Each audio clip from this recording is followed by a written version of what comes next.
Billiard. I got so much motherfucking design on right now. Break it down, bring it back, make it clap. I got 3 old thoughts, new block, where that bitches on my line, and you know they come strap. Assalamualaikum warahmatullahi wabarakatuh. Perkenalkan, nama saya Jordi Baskara. Saya perwakilan dari kelompok 8. Jadi di sini kami ingin menyampaikan video kami yang materinya berjudul penulisan pesan-pesan persuasif. Nah itu. Nah ini nama kelompoknya. Nama kelompoknya yang pertama saya sendiri, Jordi Baskara dengan NIM 2021008153. Dan yang kedua Abelino Zalwa Pratama dengan NIM 2021008264. Dan yang selanjutnya Betty Krisnadayanti dengan NIM 2021008125. Dan yang keempat Rika Andariani dengan NIM 2021008145. Dan yang selanjutnya itu Ulfaduino Azizah dengan NIM 2021008134. Dan yang terakhir itu Tamara Kusuma Rizky dengan NIM 2021008135. Ini kami dari kelompok 8 ya. Oke. Untuk materi yang akan dibawa itu saya serahkan kepada teman saya. Saya persilahkan. Baiklah, slide yang pertama ada perencanaan pesan-pesan persuasif. Nah, sebagaimana penulisan pesan-pesan bisnis yang lain juga memerlukan perencanaan yang baik. Hal ini berlaku karena setiap perencanaan yang baik pasti akan membantu mempercepat pencapaian tujuan suatu organisasi bisnis tersebut. Dan apa sih yang dimaksud dengan persuasif? Nah, persuasif itu dapat didefinisikan sebagai suatu usaha mengubah sikap, kepercayaan, ataupun tindakan audiens untuk mencapai suatu tujuan. Baik, selanjutnya yaitu perencanaan pesan-pesan persuasif. Yaitu ada 3 hal. Yang pertama ada analisis audiens. Kita dapat memulai dengan mengajukan beberapa pertanyaan penting seperti siapa audiensnya dan apa yang ingin diinginkan audiens dan lain-lain. Kemudian kita harus mempertimbangkan perbedaan budaya. Di sini kita harus memahami budaya dari audiens kita supaya apa yang kita sampaikan dapat diterima secara jelas dan baik oleh audiens. Ketiga, memilih pendekatan organisasional. Kita dapat menggunakan pendekatan langsung dan pendekatan tidak langsung. Di sini saya akan melanjutkan materi yang berikutnya, yaitu mengembangkan pesan-pesan persuasif.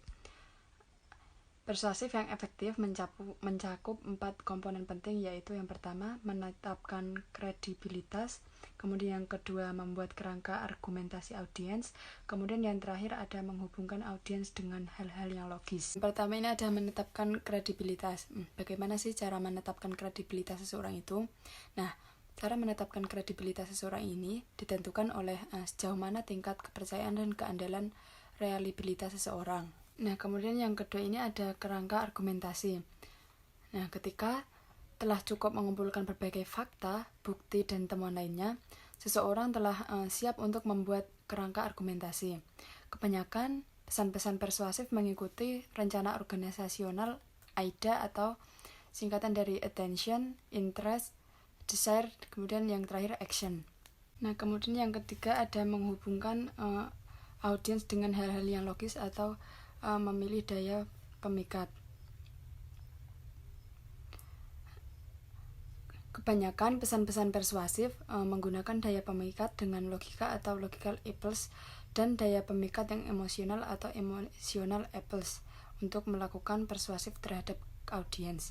Dalam memilih daya pemikat ada 2 macam, yaitu pemikat emosional, yaitu untuk melakukan persuasi terhadap audiens, seseorang dapat memanfaatkan emosi yang dilandasi dengan suatu argumentasi atau dalam bentuk simpati kepada audiens selama pemikat emosional atau emotional impulse ini tersebut sangat kuat.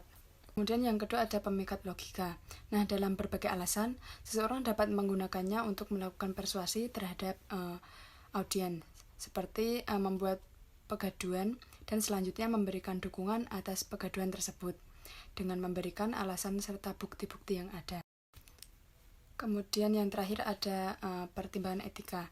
Nah, dalam pemahaman yang positif, persuasi dapat digunakan untuk mempengaruhi audiens dengan memberikan informasi dan penambah pemahaman mereka atas berbagai hal. Pelaku bisnis secara etis menginformasikan kepada para pelanggan bahwa hal yang berkaitan tersebut dengan manfaat, ide, organisasi, produk, atau tindakan tertentu sehingga para pelanggan dapat mengakui betapa baiknya suatu ide, organisasi, produk, atau tindakan tertentu yang dapat memenuhi kebutuhan mereka. Baik, slide selanjutnya akan dijelaskan oleh teman saya. Tetapkan kredibilitas. Kredibilitas Anda ditentukan oleh sejauh mana tingkat kepercayaan dan keandalan atau reliabilitas Anda. Kredibilitas ditentukan oleh sejauh mana tingkat kepercayaan dan keandalan komunikator. Apabila kredibilitas komunikator di hadapan audiens diragukan, mereka akan cenderung skeptis atau mencurigai, dan audiens tidak akan menerima begitu saja apa yang komunikator sampaikan. Oleh karena itu, komunikator harus mengatasi audiens yang memiliki sikap skeptis tersebut. Tanpa kredibilitas, upaya komunikator untuk melakukan persuasi akan tampak sebagai bentuk tipuan. Semua bentuk dokumen, statistik, jaminan, dan hasil riset merupakan bukti objektif yang dapat mendukung kredibilitas komunikator. Selanjutnya ada kerangka argumentasi. Pesan-pesan persuasif mengikuti rencana organisasional AIDA. Ketika telah cukup mengumpulkan berbagai fakta dan bukti, komunikator telah siap untuk membuat kerangka argumentasi. Kebanyakan pesan-pesan persuasi mengikuti rencana organisasional atau AIDA. AIDA mempunyai kepanjangan yaitu A. Attention atau perhatian, I. Interest atau minat, D. Desire atau hasrat, A. Action atau tindakan. Yaitu attention, perhatian. Pada fase ini komunikator harus dapat meyakinkan audiens segera di bagian permulaan bahwa komunikator mempunyai sesuatu yang berguna untuk komunikator sampaikan. Yang kedua ada interest atau minat. Pada fase ini komunikator menjelaskan relevansi pesan-pesan yang disampaikan ke audiens. Yang ketiga ada desire atau hasrat. Pada fase ini komunikator membuat audiens untuk mengubah keinginan dengan menjelaskan bagaimana perubahan yang dilakukan dapat memberikan manfaat yang lebih baik bagi audiens. Yang terakhir ada action atau tindakan. Pada fase ini komunikator menyarankan tindakan spesifik yang komunikator inginkan terhadap audiens. Yang terakhir ada memilih daya pemikat. Pesan-pesan persuasif menggunakan daya pemikat dengan logika dan daya pemikat yang emosional untuk melakukan persuasi terhadap audiens, yaitu ada 3. 1. Pemikat emosional, 2. Pemikat logika, 3. Pertimbangan etika. Pemikat emosional. Untuk melakukan persuasi terhadap audiens, komunikator dapat memanfaatkan emosi yang dilandasi dengan suatu argumentasi atau dalam bentuk simpati kepada audiens selama pemikat emosional tersebut sangat kuat. Yang kedua, pemikat logika. Dalam berbagai alasan, komunikator dapat menggunakannya untuk melakukan persuasi audiens, seperti membuat pengaduan dan selanjutnya memberikan dukungan atas pengaduan tersebut dengan memberikan alasan dan bukti-bukti yang ada. Yang terakhir, pertimbangan etika. Persuasi yang dapat digunakan untuk mempengaruhi audiens dengan memberikan informasi dan menambah pemahaman mereka dalam berbagai hal. Pelaku bisnis secara etis menginformasikan kepada para pelanggan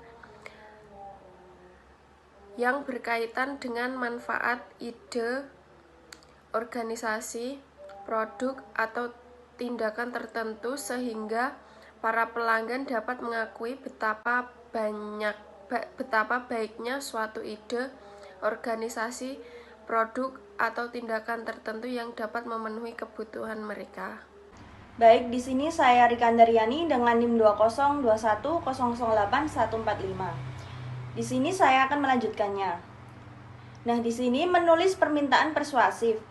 Menyusun permintaan persuasif atau persuasive request untuk suatu tindakan adalah tetap menjaga batas-batas permintaannya. Nah, jadi dalam membuat suatu permintaan persuasif ini perlu perhatian khusus terhadap manfaat yang akan diperoleh baik secara langsung maupun tidak langsung. Lalu di sini ada juga manfaat langsung atau direct benefit dari permintaan persuasif meliputi pengurangan beban kerja seorang. Dan ada manfaat tidak langsung atau indirect benefit dari permintaan persuasif meliputi peningkatan atau perbaikan moral karyawan dan peningkatan prestis. Dan yang kedua itu permintaan dan pengaduan persuasif untuk penyesuaian. Surat pengaduan persuasif dan surat permintaan penyesuaian kadangkala merujuk pada surat keluhan atau complaint letters. Tujuan Anda adalah melakukan persuasi kepada orang lain untuk melakukan penyesuaian-penyesuaian yang dilakukan. Surat pengaduan claim letters ini juga dimulai dengan penyampaian pesan-pesan rutin. Oke, di sini saya akan melanjutkan presentasinya. Nah, itu selanjutnya itu ada penulisan pesan-pesan penjualan dan permohonan bantuan dana. Nah, untuk pesan-pesan ini biasanya meliputi brosur, formulir, jawaban, atau surat-surat khusus lainnya. Nah, itu. Pertama itu perencanaan pesan-pesan penjualan. Nah, dalam itu merencanakan pesan-pesan penjualan itu adalah untuk apa? Memperoleh pemahaman yang menyeluruh tentang produk.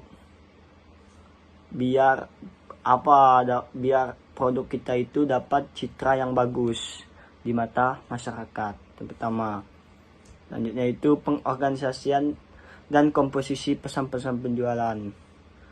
Nah, itu dengan memulai dengan menarik perhatian audiens, menumbuhkan minat audiens, mendorong hasrat audiens dengan menyampaikan apa manfaat terbaik bagi audiens. Itu. Selanjutnya itu perencanaan pesan-pesan permohonan bantuan dana. Nah, yang terakhir ini itu hanya yang paling penting itu perlu meyakinkan kepada pembaca betapa pentingnya dan mulianya orang yang memberikan bantuan dana atau donasi bagi orang lain sangat membutuhkan. Itu. Oke, baik. Terima kasih. Baik, sekian dari kelompok kami. Kurang lebihnya kami mohon maaf. Wabillahi taufiq wal hidayah. Wassalamualaikum warahmatullahi wabarakatuh. Salam dan bahagia.